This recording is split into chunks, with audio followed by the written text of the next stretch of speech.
Le rapatriement est vécu comme une délivrance après avoir connu, pendant des mois parfois, des situations très critiques qui ont viré au cauchemar. Les vols de rapatriement vont se poursuivre en suivant le planning préétabli, selon une récente déclaration de Sabri Boukadoum, ministre des Affaires étrangères, qui a été interpellé par des parlementaires.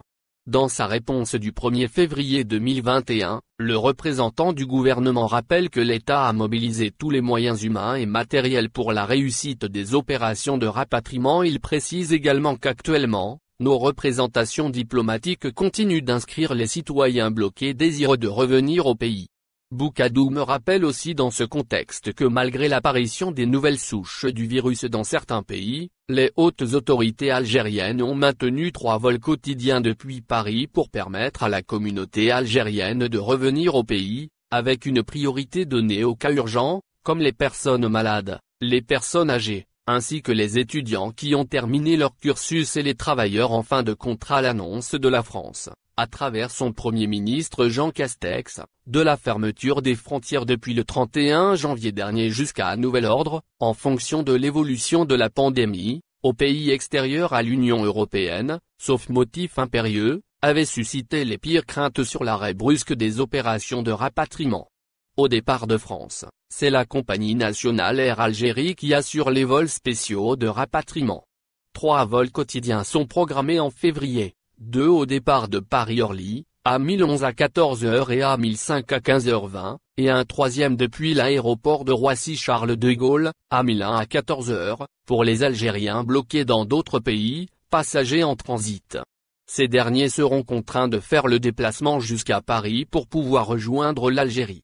Les vols sont assurés par des avions de type Airbus A330-200, dotés d'une capacité de 263 passagers. Des parlementaires ont déjà dénoncé des réponses tardives des autorités ainsi que d'importants dysfonctionnements dans la gestion du rapatriement des citoyens algériens. Un député de l'émigration, Noureddine Belmeda, avait dénoncé, en décembre dernier, des mauvaises décisions, la bureaucratie, des listes modifiées, et des avions Air Algérie qui partent presque vides de l'étranger. Depuis le début de la pandémie, les Algériens bloqués à l'étranger ont vécu des situations dramatiques. Les témoignages sur les réseaux sociaux, essentiellement Facebook, sont souvent émouvants, photos et vidéos à l'appui. Je suis très triste, voilà, ça me fend le cœur de constater comment notre vie a changé, on veut juste voir et embrasser nos proches, on ne demande rien d'autre. Le rapatriement est vécu comme une délivrance après avoir connu, pendant des mois parfois, des situations très critiques qui ont viré au cauchemar. Les exemples de galères sont nombreux. Beaucoup étaient venus rendre visite à leur famille ou bénéficier de soins qu'ils ne pouvaient pas recevoir hélas en Algérie. Certains se sont retrouvés à la rue. Leur seul lien avec la famille et les proches a été le téléphone ou Internet. Ceux qui restent bloqués déplorent le manque de communication. La colère monte contre le gouvernement, mais aussi contre la compagnie nationale Air Algérie. Le bout du tunnel?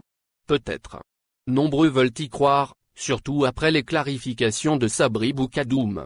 Agence de voyage et de tourisme, aucune commercialisation de la Omra sous peine de sanctions. Les agences de voyage titulaires d'autorisation d'organisation de la Omra 1442 de l'Hégire sont tenues de ne pas faire la promotion des programmes de la Omra au vu des circonstances imposées par la propagation du nouveau coronavirus sous peine de sanctions prévues dans le cahier des charges, voire le retrait de leur agrément. Les citoyens sont également invités à faire preuve de vigilance et à ne pas céder aux fausses annonces et aux programmes trompeurs auxquels peut recourir une quelconque agence. Youssef El Medid, ministre des Affaires religieuses et des Ouaqf, avait affirmé récemment que la question de reprise du vol de la Omra n'est pas à l'ordre du jour, vu la poursuite de fermeture de l'espace aérien pour stopper la propagation de l'épidémie du nouveau coronavirus, Covid-19. Le Hadj et la Omra, petit pèlerinage, sont la poule aux œufs d'or pour les agences de voyage et de tourisme. Si le pèlerinage se veut avant tout un voyage spirituel, pour certains, il revêt des intérêts commerciaux. 90% des demandes d'agrément d'agences de voyage en Algérie sont motivées par la Omra et le Hadj. Elles misent sur cette activité commerciale lucrative pour gonfler leurs caisses. Le tourisme religieux constitue une manne financière non négligeable. Merci de vous abonner à la chaîne et n'oubliez pas d'aimer la vidéo et cliquer sur la cloche pour recevoir toutes les nouvelles.